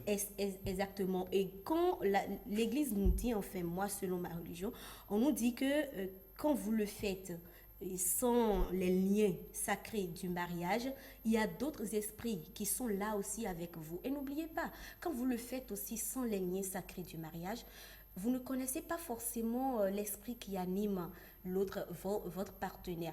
Vous ne savez pas d'où il vient forcément. Vous ne savez pas ce qu'il vénère dans sa chambre entre ses quatre murs. Vous ne savez pas ce qu'il... Mylène? Les spiritualistes vous diront qu'une fois qu'on se met ensemble, une fois que je décide d'être avec Nicanor, c'est qu'on est dans une certaine mesure déjà mariés devant Dieu qui est là, devant Dieu qui est nous et devant les hommes qui est nous. Justement parce que quand vous avez un acte sexuel avec, c'est un exemple, avec Nicanor, vous ne savez pas forcément si Nicanor... Il me viole ce matin. C'est un viol en direct. Vous ne savez pas forcément si Nicanor est destiné à être avec vous. Donc, vous ne savez pas. Vous le faites avec quelqu'un... Quand vous le faites avec quelqu'un qui n'est pas destiné, avec qui vous n'êtes pas destiné à vivre quelque chose comme ça, vous prenez tout ce qu'il y a de négatif quand même chez cette personne-là. Et vous lui communiquez aussi peut-être tout ce qu'il y a de négatif chez vous. C'est pour ça que pour qu'il y ait un acte sexuel, il faut qu'il y ait les liens sacrés du mariage. C'est important. Très important. Tu signes et tu Je pense que c'est ce qu'on prône, hein, c'est l'idéal, c'est ce que recommandent toutes nos églises, mais dans la réalité, je me demande vraiment si ça le fait comme ça. Dans la réalité, on peut le faire. Oui, mais dans la réalité, on peut le faire parce Rebecca, que ceci reste psychologique. Oui, mais quand Rebecca, vous voyez quelqu'un et que vous avez envie de cette personne, c'est psychologique. Quand vous voyez quelqu'un que vous avez envie d'aller au-delà, c'est psychologique. Et on peut maîtriser, il faut apprendre à contrôler son corps. Oui. À maîtriser ses émotions. Oui. Mais on sait d'abord et avant tout que le besoin ou le désir sexuel est un besoin physiologique. Est-ce qu'on est d'accord? Est-ce qu'on part sur le principe que c'est un besoin physiologique? Et c'est ce que les scientifiques disent. Oui, c'est ce que les scientifiques disent. C'est un besoin physiologique, entre autres. Mais plus souvent, parce que c'est votre organisme qui le réclame. Manifestation, le désir peut être manifesté de manière physique et physiologique. On est d'accord. On est d'accord sur le principe. Et du moment où on le sait, à partir d'un âge donné, à partir d'un certain âge, bien évidemment, ce besoin commence par se faire ressentir le plus souvent. D'accord? Est-ce qu'il faut, parce qu'on est amené à découvrir cette sensation, se précipiter dans le mariage? Parce que c'est aussi ça le revers de la médaille. Non, il ne faut pas se précipiter. En clair, c'est-à-dire, je me marie à 30 ans, je découvre le sexe à 30 ans. Je me marie à 50 ans, je découvre le sexe à 50 ans. Est-ce que ce n'est pas un peu, on va dire, utopique?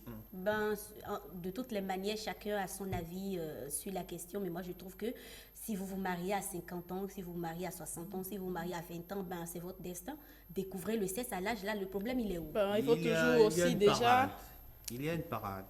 Il y a des femmes qui se font revirginiser. Ah oui, c'est possible aussi. Ça existe. Il y a des femmes qui se font revirginiser en ayant découvert Dieu ou je sais pas... On peut, ça se fait. On s'entraîne avant, on se remet en condition dans la médecine aussi, ça se fait. Oui, même avec des recettes de grand-mère. Oui, ça se fait. On reconstitue l'hymen chez la femme aujourd'hui. Écoutez, on s'entraîne un peu, l'éducation sexuelle, parce qu'il faut une éducation sexuelle. Et l'éducation, elle peut être théorique, mais après, un peu de pratique, ça fait du bien. Pour une vie de couple épanouie. C'est important. On peut s'auto-éduquer dans le cadre du couple, comme l'a suggéré Mylène, c'est bien. Mais après, quand il y en a un des deux qui est en avance sur le programme d'éducation, il y a des frustrations qui sont créées. Et ce n'est pas forcément simple de les gérer tout le temps. Et dans l'absolu, ce que moi, je suggérerais, et dans un esprit pervers et tordu, vous en conviendrez, c'est s'entraîner un peu à l'avance et se revirginiser dans le cadre d'une... Si possible. D'autres diront que tu prônes la fornication. Oui, apparemment. Pas le monde du monde. Tu prônes la fornication. Pas du tout, je m'en défends. Alors, Mylène, sur la même question. Je me suis déjà prononcée, mon... Oui, j'ai donné mon avis. L'idéal, c'est quoi? S'entraîner en couple, mais la réalité, elle est là. Nick l'a dit, il faut une éducation, plutôt un minimum si possible, parce qu'on le sait, même la femme, l'éducation sexuelle de la femme à un certain niveau, contrairement à l'éducation sexuelle de l'homme. On l'a dit le vendredi dernier. Même la femme, l'éducation de la maison, déjà à la base, on lui apprend à connaître son corps, contrairement à l'homme. Donc déjà, la femme, elle est dans une certaine mesure en avance sur l'homme. Et lorsque vous êtes dans un couple où tous deux vous êtes débutants, c'est possible, ça peut se faire. Oui, on peut se parler, on peut apprendre. On peut apprendre. Vous allez apprendre sur le temps. Et lorsque l'un prend l'ascendant. Il y a de ces histoires qu'on m'a contées. C'était bien sûr dans le cas d'une église, c'était une congrégation. On se marie entre nous sans nous découvrir avant le mariage. Et puis, ben voilà, on s'est dit oui pour le meilleur, pour le pire. Et puis on découvre le pire, le soir des noces. En même temps, le soir, on découvre le pire. Dans ce cas, on fait comment? Vous vous mariez pour le meilleur. Et pour le pire. Ah donc, Rebecca, tu accepterais? Épargnez-moi ces détails. Vous êtes déjà mariés, ça c'était le meilleur. Vous découvrez le pire au sexe, au lit, pardon, vous découvrez le pire au lit. Vous unissez vos forces pour aller contre ce Mais c'est pas l'hier, c'est l'enfer. Moi, j'ai une question pour Rebecca. Tu accepterais, Rebecca, découvrir toi juste lors de la nuit de noces que ton homme, bon, pas qu'infertile, hein, il est également impuissant. Pour le meilleur et pour le pire. Oui. C'est pour le meilleur et pour le pire. Je devine que tu vas t'armer de courage. Oui. Tu seras dans la prière. Dans la prière. Je vais prier parce que oui, avec Dieu, tout est possible. On est d'accord. D'accord. On est d'accord. Oui. D'accord. Même vivre une vie sexuelle frustrante et avilissante, c'est possible. Oui, c'est N'est-ce pas? possible. Alors, Alléluia. messieurs, on finit le débat et il faut bien conclure ce plateau. Est-ce que on est d'accord que le rapport sexuel est fondamental pour la stabilité du couple? Oui. Oui, à l'unanimité. C'est un fondement, oui. C'est je un suis fondement. d'accord. Oui. Et lorsque ceci est défaillant, ça peut conduire à la cassure, À des clivages, voire à la trahison, oui. à la trahison, à Oui. l'infidélité. Et c'est important aussi, c'est pourquoi il est important que le couple communique. La communication. C'est la communication. On l'a dit, il n'y a pas de tabou dans un couple autour de ces questions-là, puisque ça fait partie des fondements du couple. Ça entretient le couple. Passer 2 mois dans une chambre avec une femme, sans la solliciter et sans qu'elle vous sollicite, il y a comme une cassure, il y a comme une fêlure qui se crée. Et quand vous n'y prenez garde, cette fêlure-là conduit inévitablement à la cassure du vase. Peut-être que Qu'est c'est ce le couple-là? but, peut-être que c'est le destin aussi. Merci la beaucoup, destinée, cher le David. destin. Quand on y croit, surtout. Quand on y croit. Allez, merci, chers chroniqueurs. Chacun a donné son avis sur la question. On connaît donc l'avis de chacun sur cette thématique, sinon cette problématique. On installe à présent le quiz pour amorcer la descente.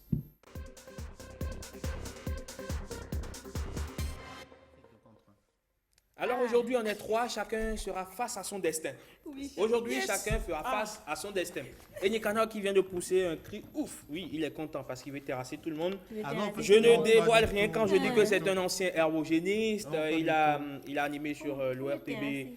Il a animé sur l'ORTB Arène des Champions. C'est un appel au viol, ça. Elle me demande en direct de la terrasser. Il a animé l'Arène des Champions. On fait un coucou à ses anciens herbogénistes. Maurice Tantan, Renaud Akako, Jacob. Ah oui, il y en a pas mal à l'ORTB. Il y en a pas mal à l'ORTB. Il y en a pas mal. Alors, talents. Des talents, oui. Ah ouais, con, Clotaire. Des anciens herbogénistes. Mylène Fanou. Tu as fait des preuves où? Avec quel collège? Parce qu'on les connaît, ces collèges. C'est le Père au Pied, c'est le sujet de Saint-Rita, c'est le sujet d'application de Porto Nouveau. On peut toujours citer. On peut toujours citer. Et puis il y a des anonymes aussi. Il y a des anonymes aussi. Alors, que suis-je ou qui suis-je? Personne chargée de trancher les litiges opposant des parties ou plaideurs qui peuvent être des collectivités revêtues par la loi, de la personnalité juridique, dite personnalité. Bah oui. Le point est accordé à Rebecca. Maintenant, soufflez dans l'oreillette. Rebecca, Nicanor, Mylène. Le point est accordé à Rebecca. C'est pas moi le juge aujourd'hui. C'est Boris Feni qui me souffle dans l'oreillette que c'est Rebecca qui a eu le point. Donc, dans le cadre d'une procédure dont la mise en œuvre constitue le procès. J'analyse les faits et leur applique la règle de droit pertinente. Ma décision est appelée jugement devant les tribunaux et arrêt devant les cours supérieures. Je suis monsieur le juge. Qui suis-je? Je n'ai laissé aucun écrit. Ma pensée et ma réputation se sont transmises par des témoignages indirects. Ces témoignages sont souvent discordants et la restitution de ma vie ou ma pensée originelle est une approche sur laquelle les spécialistes ne s'accordent pas. Bah oui. C'est Socrate. Mes disciples ont notamment œuvré à maintenir mon image qui est mise en scène dans leurs œuvres respectives. Ma figure a été discutée, reprise et réinterprétée jusqu'à l'époque contemporaine. Je suis connu comme l'un des créateurs de la philosophie morale. Je suis considéré comme le père de la philosophie. Un ouvrage de mon disciple Platon fait d'ailleurs mon apologie. Je suis Socrate. 1 point pour les 2 dames, 0 point pour Nicanor. Le seul coq de la basse-cour. Bah oui, elles ont décidé de m'humilier aujourd'hui. Qui suis-je? Je suis issu d'une famille aristocratique et vois le jour le 29 juillet 1900 à Lyon. Je deviens pilote pendant mon service militaire. De Saint-Exupéry. Saint-Exupéry. Je ne dis rien, je dis Saint-Exupéry. On veut le nom en entier. On veut le nom en entier. Il n'a pas encore fini. Le point est accordé. Le point est accordé à Nicanor. Tu aurais dû patienter. Il ne trouvait pas que tu avais la bonne réponse. Mais tu nous donnes quelques minutes, tu vas trouver. Oui, évidemment. Pas quelques minutes, quelques secondes. Je m'inspire de mes vols au Sénégal et en Amérique du Sud pour produire mes 2 premiers romans. Je connais un grand succès avec le 2e roman et reçoit le prix Féminap. À partir de 1932, je me consacre à l'écriture et au journalisme. Je réalise de grands reportages au Vietnam, à Moscou et en Espagne. C'est pendant cette période que je développe ma pensée humaniste que je transmets dans l'ouvrage Terre des Hommes, publié en 1939, qui obtient le grand prix de roman de l'Académie française.